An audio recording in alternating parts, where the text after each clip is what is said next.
So I've used or owned pretty much every controller that's currently being sold by Alpha Theta / Pioneer DJ, and if you're in the market for a controller, this will be the last video that you need to watch. And everything I'm going to mention in this video will be linked down in the description below. There's only 2 rules that you need to know walking into this, and these are rules that I need you to know, not believe or whatever. I need you to know these with your heart. And the first rule is ignore the astronomers. The DJ community has a lot of astronomers and not a lot of astronauts. These are guys with very little or very specific experiences, and then they form very big theories about everything else that they haven't spent time on. An example of this would be a guy who works at a club as a resident DJ, or a guy who owns a pair of CDJs, and then they swear that real DJs don't use controllers. If you're a real DJ, you need to be using CDJs. Do not listen to that guy. He's talking from the telescope instead of actually being in the field. If you want to take advice from people, you want to take it from people who actually experience these things and use different things all the time. And then rule number 2 is there is no such thing as a beginner controller.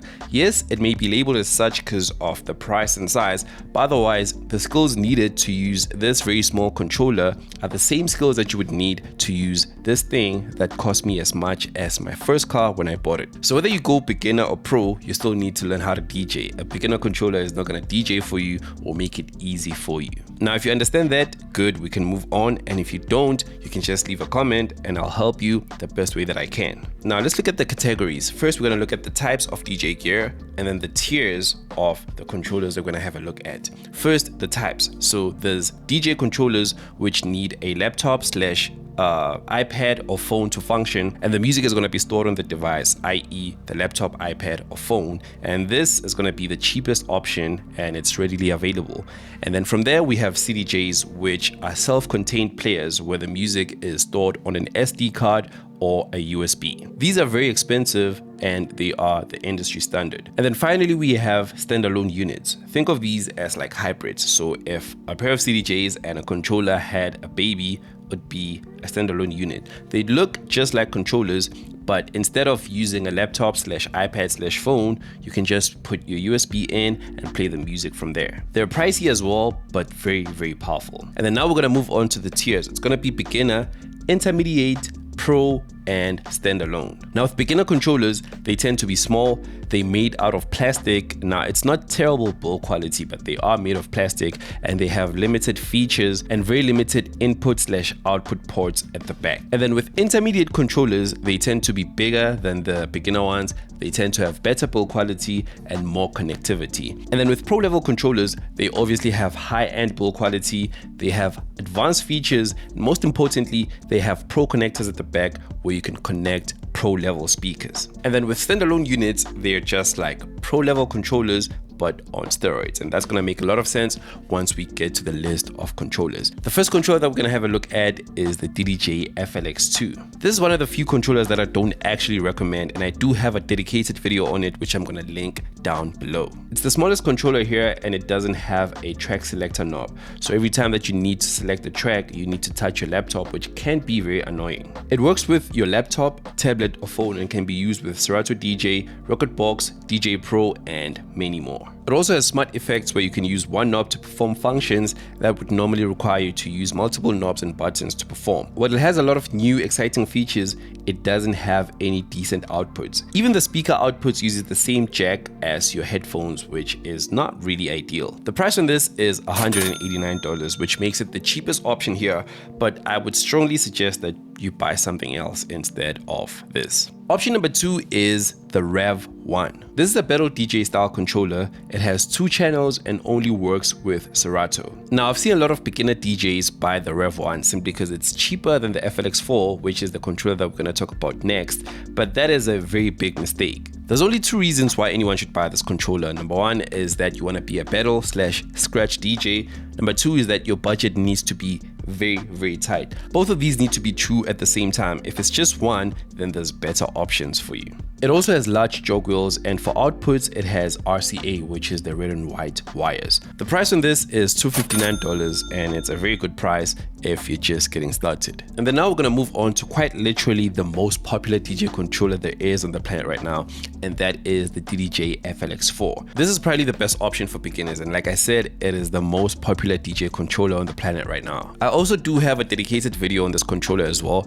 and it's going to be down in the description as well. So this controller gives you the best of both worlds in terms of the price and what it offers in return. It has 2 channels and works with your phone or tablet. You can use it with both Rekordbox and Serato, and like the FLX2, it also has smart effects. And for the output, it's RCA again, which is the red and white wires. And the price on it is $299, which is solid. If you're just getting started and you want a good controller that's not going to cost you a lot, this is where you want to get started. I promise you, it's the best decision you can make. Again, the link will be in the description below. And then now we're going to move on to the intermediate/mid-range controllers, and the first one is going to be the GRV6. So this is a replacement for the Pioneer DJ FLX6. I have a dedicated video on it and it's going to be linked down below. It's a 4-channel controller where you can potentially play 4 tracks at the same time. It also has this new feature called the groove circuit where you can switch out stems and play different drums on the same track. It's pretty dope if you want to experiment a bit, and it also worked with both Rekordbox and Serato. And it even has the pads above the joggle just like CDJs. And in terms of outputs, it has both RCA and TRS. And then for the first time on this list of controllers,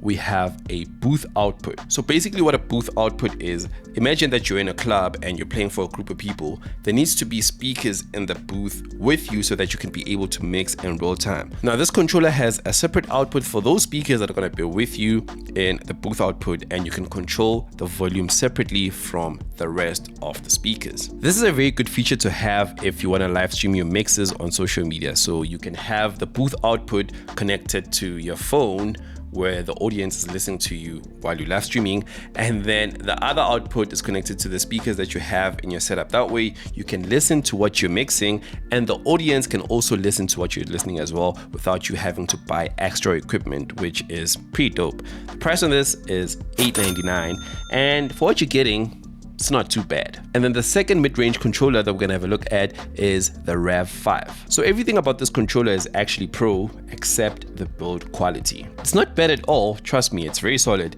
It's just that it's not at the same level as the controllers in the next category. This one, like the Rev 1, is made for scratch DJs, but unlike the Rev 1, you can actually connect 2 laptops at the same time. It has big mechanical jog wheels, and you can actually adjust the tension of the jog wheels in terms of how light or how heavy they are. It's got 2 channels, but it's layered, so you can actually control 4 decks at the same time, and it works with Serato and Rekordbox at the same time. But if you're being honest, it's built more for Serato than Rekordbox. It also has Pro connectors at the back, which are XLR, RCA, and TRS, pretty much like every Pro controller. The price on this is $1199, and that's not cheap, but at the same time, this is not a cheap looking controller. By the way, if you're getting started with DJing, or if you already have some experience but want to sharpen your skills, you might want to look at the Modern DJ Academy. This is where I host my DJing courses from beginner to advanced. But not only that, you also get weekly Zoom calls with me where I answer any questions that you might have. And recently we've made a course on social media, so basically how DJs can grow and make a living on social media. It's pretty dope. If you want to check it out, just click the link in the description below. Now back to the video. And then now we're going to move on to the pro level controllers, and the first one that we're going to have a look at is the FLX10. This is like the top dog of controllers. It's the big boy. It's the closest thing that you can buy to CDJs in controller form. I've had this controller for the longest of times, but for whatever reason I still don't have a dedicated video on it, which is weird. It has big mechanical jog wheels with displays at the center. It also has jog adjust where you can control how light or heavy the jog wheels are. It also has a 4-channel mixer that resembles the A9 in a lot of ways. The build quality on this is very solid. I'd give it like a 9 out of 10. And it also works as a standalone mixer. So what this means is basically you can have the controller in the middle, and then on either side have CDJs, and then those CDJs are going to use the controller as the mixer, even if you don't have a laptop, which is pretty dope. But at the same time, that is a very, very expensive setup. Just buy the controller, use it by itself. You don't need to buy extra CDJs to use with the controller. It's a good feature, but it's like not very useful in a lot of ways for a lot of people.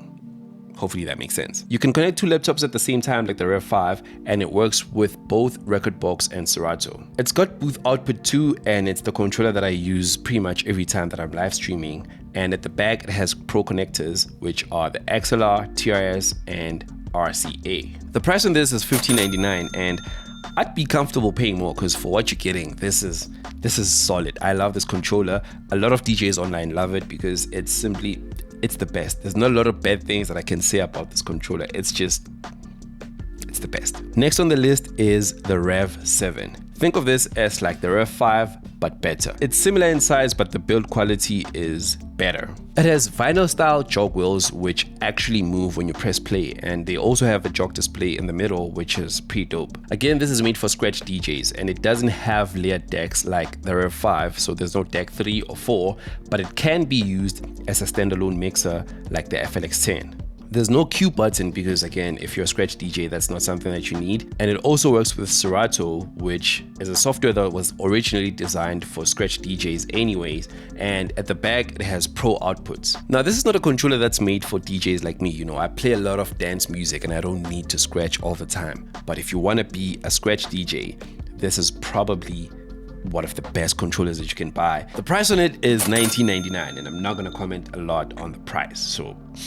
moving on to standalone units. Now with standalone units, we have 3 options. The first one is the Omnis Duo. This unit has a different feel from the traditional setup, but the functionality is pretty much the same. The design here is very minimal, and it has a large display in the center, and the music again can be played directly from a USB. It runs Rekordbox and it is battery powered, which is very, very nice. The jog wheels are capacitive instead of mechanical, which for a lot of people doesn't really mean anything. And at the back, it has pro connectors, which are the XLR and RCA. It's not my favorite controller, but I can see who it's made for, and those people would benefit a lot from a unit like this. The price on it is the same as the FLX10, which is $15.99, and I don't know how I feel about that price, but I guess it's okay. And then the last 2 units, I'm gonna combine them into one disc thing, and that's gonna make a lot of sense once we get to it, starting with the XDJ AZ, which is my latest purchase. I'm still working on a video on this controller, but it's pretty dope. Think of it as like the FLX10, but in standalone form, and the build quality is better. It is much heavier and bigger, and the jog wheels on it are pretty much identical to the ones that you would find on the CDJ 3000. It has a large touchscreen display at the top and can control 4 channels at the same time.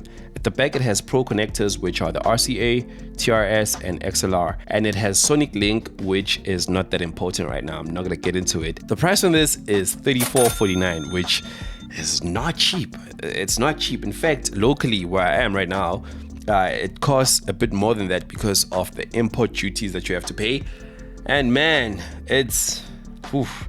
But I love it. Sometimes I just open the box. It's in this case over here. Sometimes I just open the case and just look at it because it is such a beauty and it has so many incredible features. I'm in love with it. I'm gonna make a dedicated video on it soon, and you should subscribe if you want to see that. And the last unit is the XDJ RX3. Think of this as like the XDJ AZ but smaller. It has 2 channels instead of 4, and the joggles on it are smaller and capacitive instead of mechanical like the AZ.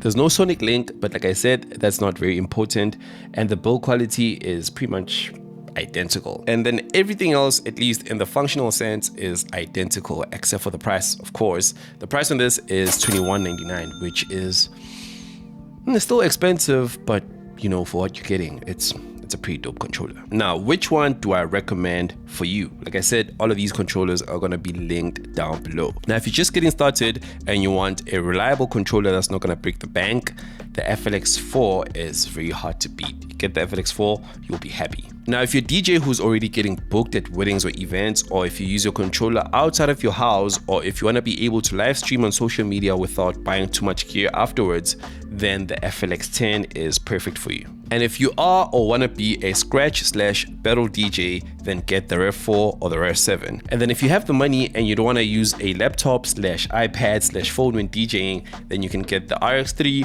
or the AZ, depending on whether or not you want to use 2 channels or 4 channels, but you cannot go wrong with either one of those. Thank you for watching, and I'll catch you in the next one. Peace.